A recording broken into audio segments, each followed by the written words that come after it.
what he kept doing is sort of one-upping Twitter in terms of what awful things he could say, especially at a really tense time. And so I think they really bred him to behave like this. It's sort of like having a kid and giving them endless sugar and then wondering why your kid is, diabetic and crazy. Hello and welcome to the GZERO World Podcast. Here you'll find extended versions of the interviews from my show on public television. I'm Ian Bremmer, and today there are big controversies brewing for big tech and social media companies in particular. Following a violent attack on the U.S. Capitol, incited in part by Donald Trump's rhetoric and lies about the 2020 election results, he was banned for life from Twitter, Facebook, even Pinterest. But the move has sparked a debate about censorship and the power of these huge companies that will continue well into President Biden's term.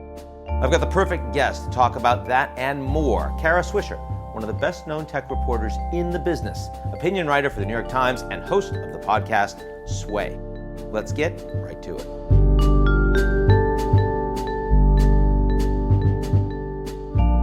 The GZERO World Podcast is brought to you by our founding sponsor, First Republic.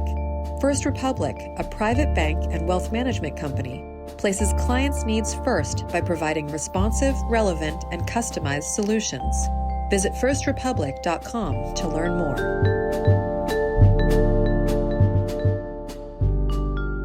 And I'm delighted to be with Kara Swisher, someone I really want to talk to today. Thanks so much for joining GZERO World. Thank you.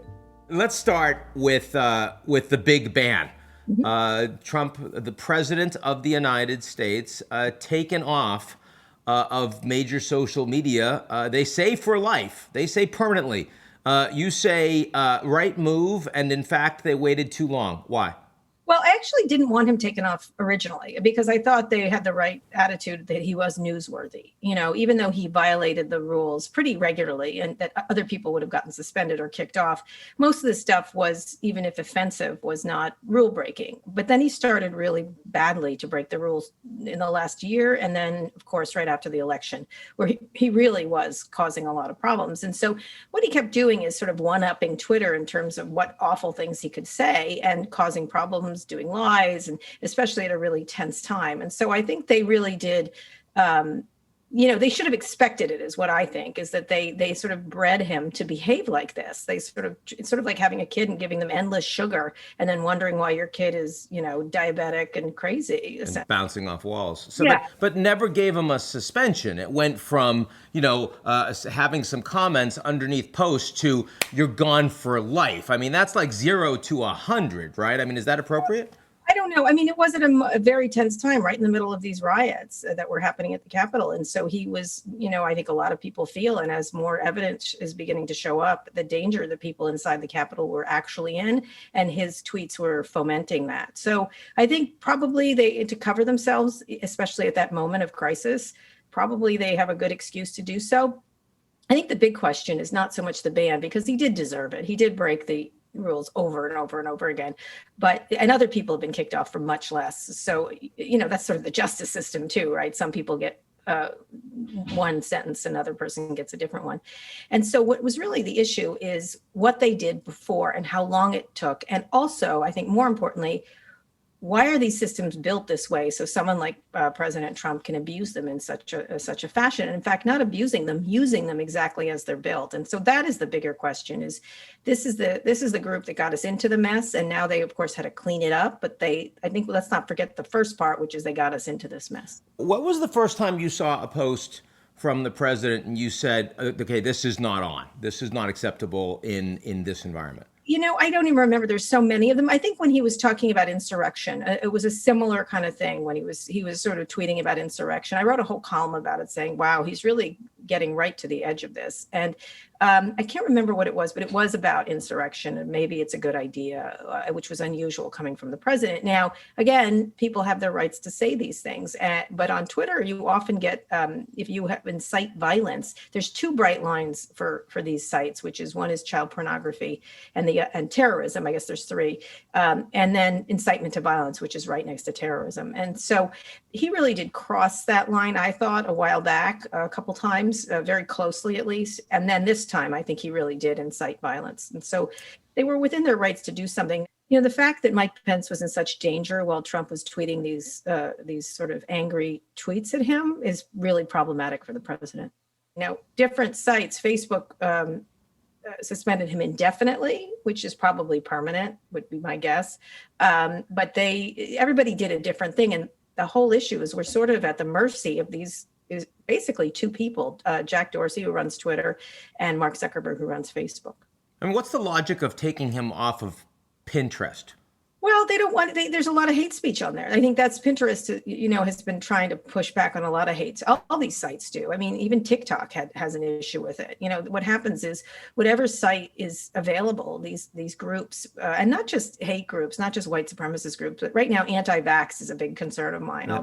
Anti-vax people. So they just move to whatever platform is available to them and start to spew their endless nonsense and some of it very dangerous information. And so they were doing it on Pinterest too. And the Trump campaign was doing some stuff on Pinterest. The Pinterest didn't like it. And I think a lot of people, it was sort of run for cover. Like, why not? It's the moment to kick him off. So we wanted to anyway. So let's all just do it and use this insurrection as an excuse. And I don't mean the insurrection as an excuse. It's a good reason, but why not do it now? And so it happened with Alex Jones. A very similar thing happened with Alex Jones.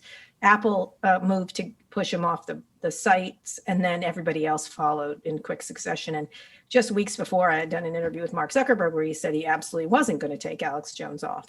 And then he did, yeah.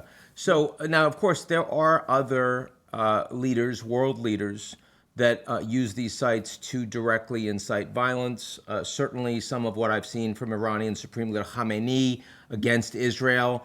You'll, I'm sure, remember the post from Prime Minister Mahathir against inciting violence against Christians in France. They're still up. And I'm not suggesting that undermines your argument, but I am interested in what that means for the kind of standards you think these sites need to have. And is it okay for them to have double standards since they're American companies and they're talking about American leaders? I think I've always written they're arbitrary. I mean, one of my issues is the arbitrary enforcement is a problem. I mean, that really is, I have no problem removing them too if they are violating the rules that Twitter has set up. I think the issue is these companies, not just Twitter, because it's much smaller. Facebook really is the center of all this. Everybody sort of focuses on Twitter because the media is on Twitter and the politicians are on Twitter. But in terms of size and impact, Facebook really is the whole game across the globe, especially globally.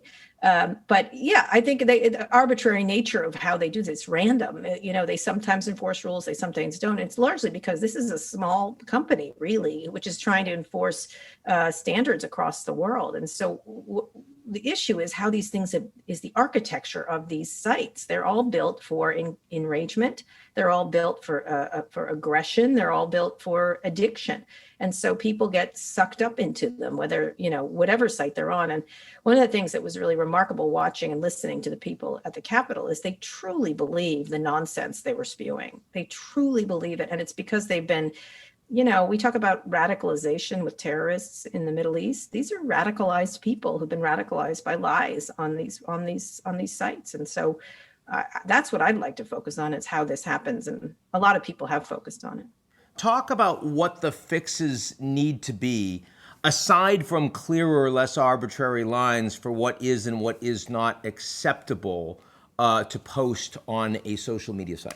Well, I don't know. That's the issue. I don't know how you fix an architecture of a building that is just purposely dangerous for everybody. It's really difficult. I think it's about power. I think one of the things that drives me crazy is the GOP talking about being unnecessarily targeted on these sites, conservative bias against conservatives. This is another evidence-free claim by most of these people. There is no bias that has been able to be shown, right? It's just that they get kicked off more. Maybe they violate more. I don't know, but there is no actual evidence about this. But they do have a point that this is about power, that the power is in the hands of a very small group of people. So the way you solve that is you have more companies. And so we've allowed, these legislators and our regulators have allowed these companies to get enormously big in the way we used to allow the oil companies or the telephone companies or whatever we're going to break up. We have experience in this area as Americans over our long history. And so these companies, 3 or 4 companies, control everything. And so that's really the issue. And it's not so much what they do, because in some cases they do the right thing, in some cases they do the wrong thing, but the fact that there's not enough companies and choice that people can go to all kinds of places, or there can be other voices or other versions of technology. So it's not so concentrated in one place. If the business model is driven by advertising dollars and sucking up as much data as humanly possible and pretending it's a much bigger site than it actually is, I mean, if you have 10 or 15 companies as opposed to 4, how does that deal with these structural problems of what the companies are? Well, there are business incentives that are really problematic. Absolutely. There's no question. But my point is that when we go to make these decisions, when we give 1 or 2 companies where everybody coalesces in one place, as if it's a public square, as if it's a national public square, when it is in fact a private square owned by billionaires, owned by the richest people on earth, you're going to have problems. If there's more, like look what happened with Parler. I'm the one who did the interview that got him in trouble. I saw that with the CEO of Parler, yeah. Well, he was sort of the quintessence of all this carelessness, really. And he sort of expressed himself in an arrogant and yet, I would say, superficial way about the problems that were occurring right then. But I think he's just I don't want to call him a scapegoat, because I think he walked himself into it, in the way they've conducted that company has problems. But it's the idea of moderation. How do you do it correctly? Is it even possible? And if you create private squares, what's your legal responsibility? And some people think a lot of these companies should have legal responsibility. It's certainly something we should debate, and that hasn't been under debate. Instead, it's, get rid of Section 230, which is this law that provides broad immunity. Instead, okay, we're not going to get rid of it because it hurt a lot of companies. What can we do to reform it to protect us against giant companies that have unlimited and unfettered power? And so there's a discussion that needs to be had after all this time that the internet has impacted us, to what kind of internet do we want in a democracy? And that's okay to have that discussion about power of companies when one company like Google has 90% of search. Come on, like how, maybe they're good, maybe they're bad, but I don't know, but I think 90% is the only number I want to look at. And same thing with Facebook. There's been no new social network created in a very long time. There's no significant one. There's been no significant search service. There's been no significant e-commerce effort, so you have to just sort of look around. There's only 2 app developers, right? In terms of not app developers, there's lots of app developers. There's only 2 app stores, Google and Apple. So these are the kind of things we need to talk about as a country and as legislators. And they have not done their job in privacy legislation, in fines, in enforcement, or anything else that could sort of rein in the power of these giants. I've spoken with senior executives in the industry who have told me that if the Republicans had won the Senate, Parler would not have been deplatformed because of the blowback that would have come on the legislative side. What do you think about? I mean, the fact that they've gotten rid of Trump, they've gotten rid of Parler, they've gotten rid of Stop the Steal as a hashtag, but the Democrats now run the Senate and the House and the executive, and so they're going to be, in a sense, the power's on their side now. I mean, what do we do with that dynamic going forward? Well, I think, they don't have the full power, by the way. It's a very tight, both in the House and the Senate. No one's going to do anything very much. Like they're not going to run wild. Yeah, there's not going to be a lot of legislation generally. Agree with that, sure. But it's an opportunity to do very bipartisan legislation around things that concern us all, which is, what is the reform of Section 230? What should it be? Now we can have an actually cogent discussion without all the screaming on one side or the other.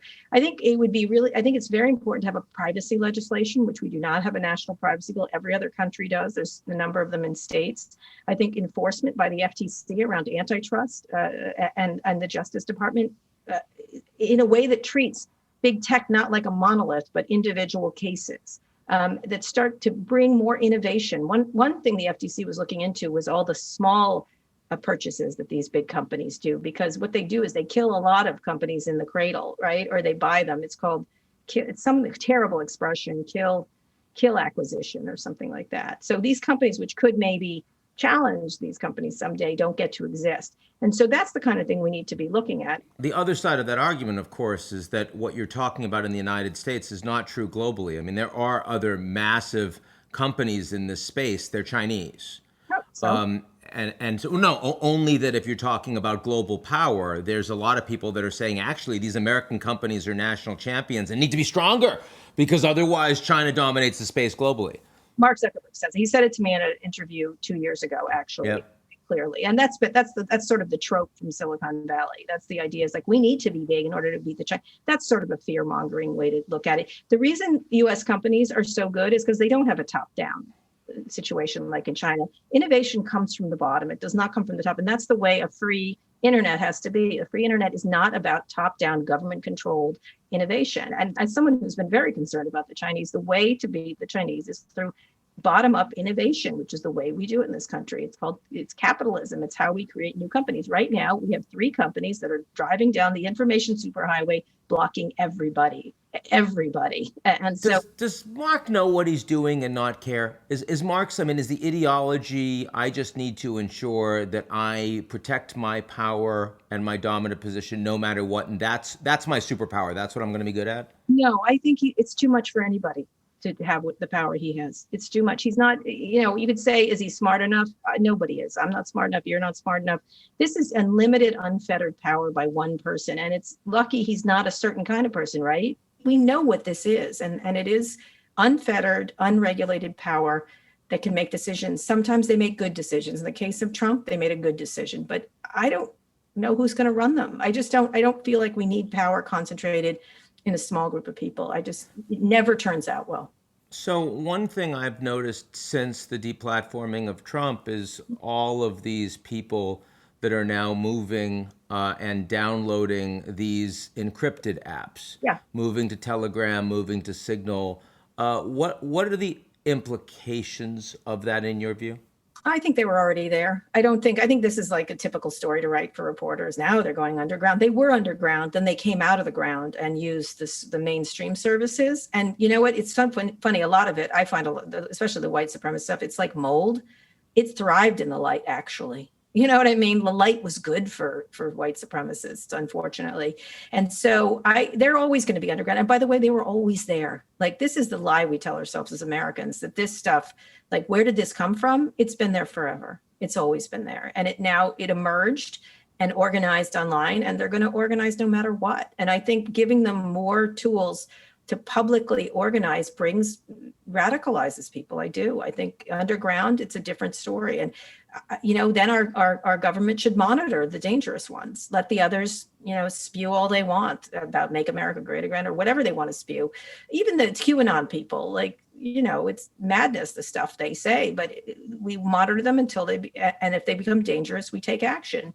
If they cross a line, just like the mob did at the Capitol, that's when we take action. Until then, they can spew all the nonsense they want anywhere they want. I don't think it's just the way it's going to be.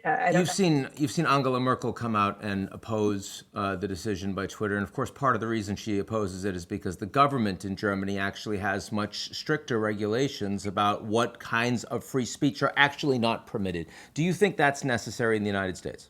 No, we have the First Amendment. No, that was rich for me because I'm like, wow, you can't do hardly anything. And there was lots of cases of internet companies being prosecuted in Germany for all kinds of stuff like that. So that was a little bit ironic, I thought, or not. She's usually on point. I often find her on point. They have a system that allows that. We have the First Amendment. And so government shall make no law. That's what the most fascinating thing. What I love when I'm listening to this is so many people don't know the First Amendment. And I was talking to one of the representatives, and they were going on about, this is a First Amendment violation. I said, it's not. Do you know the First Amendment? It's really short and it's the first, so you can find it pretty easily. But I was like, it says Congress shall make no law. It doesn't say Twitter, Facebook, Google, whatever. We have the First Amendment here. No, we should not abandon that. So we now have President Biden and his administration. You've seen the appointments that he's made so far. What are a couple of steps you think that the incoming administration can credibly do in the near term that would give you a little more cause for optimism, Kara? Well, big and little things. Some of these bills that have been stuck in Congress, especially the Senate, because of Mitch McConnell, can go through these advertising. There's a number of really interesting privacy and advertising bills that should just sail right through. And a national advertising, sort of an internet bill of rights idea, which is many, many bills. It's not one thing, but the ideas around privacy, around advertising, around targeting, around data that people have, I think absolutely should go through as fast as possible. I think we should probably call together a bipartisan group of people to talk about Section 230 and what to do about immunity. I think we need to figure out a way that innovation can be, the government can really spur innovation. The government did invent the internet. So we could, what is the next thing and where is the research going? That's really been ignored in the Trump administration. I think a focus on STEM is still important for people, getting more people in there. If we want to beat the Chinese, like you talk about, we need more people in this country to be involved in that. It's not the only thing people should be studying, but certainly, especially among a more diverse group of people, if we're developing AI and different things like that, it can't be one group of people that's designing it. I think that's critically important. I think a less friendly relationship with tech would be great by some of these officials. I don't think President Biden has a whole lot of, he talks about it, but doesn't seem to know a lot about it. That's fine. Kamala Harris would be a more interesting person to be spearheading this. When she was Attorney General, she did a lot of things around privacy that I thought were interesting. At the same time, she was somewhat a little more cozy with tech than probably she should be. And so that's an issue. So bring Elizabeth Warren in. She seems to scare everybody in tech, let her be part of it. And that, just to focus in on the fact that we want innovation to thrive and we want enforcement of current laws. And then lastly, and I think it's the last goal, would be antitrust, is to really press what's already been started under the Trump administration, is a thorough investigation into antitrust issues and possible breakup of some of these companies, not all of them. If we can't actually do the fixes you're talking about, would we be better off without them? If you had a switch and you could actually say, we can end these companies right now, would you rather do that? I think so. And some days I do. I grew up, I started covering the internet and I've been doing it for 3 decades because I loved, when I saw it, I was like, the possibilities I'm a Star Trek person, right? You're either a Star Trek or a Star Wars person in this world. I think if I want to be really geeky about it, you either believe in the hope for humanity and the great, let's look and find people and solve problems, or you're Star Wars, where even the heroes are troubled. The villains are complex. Nobody ends up well in the end of that movie. I sure like the internet, though. I sure do like it still. Pleasure to be with you. Thanks you so much. That's it for today's edition of the GZERO World Podcast. Like what you've heard? Come check us out at gzeromedia.com and sign up for our newsletter, Signal.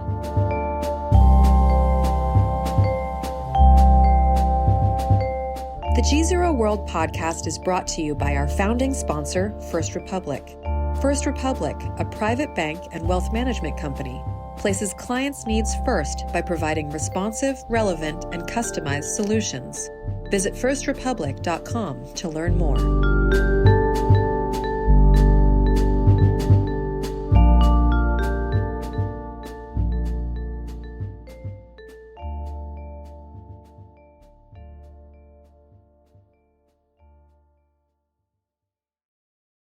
You're listening to the GZERO World with Ian Bremmer podcast, your weekly geopolitical deep dive into the world's biggest news stories, featuring in-depth conversations with global leaders and newsmakers.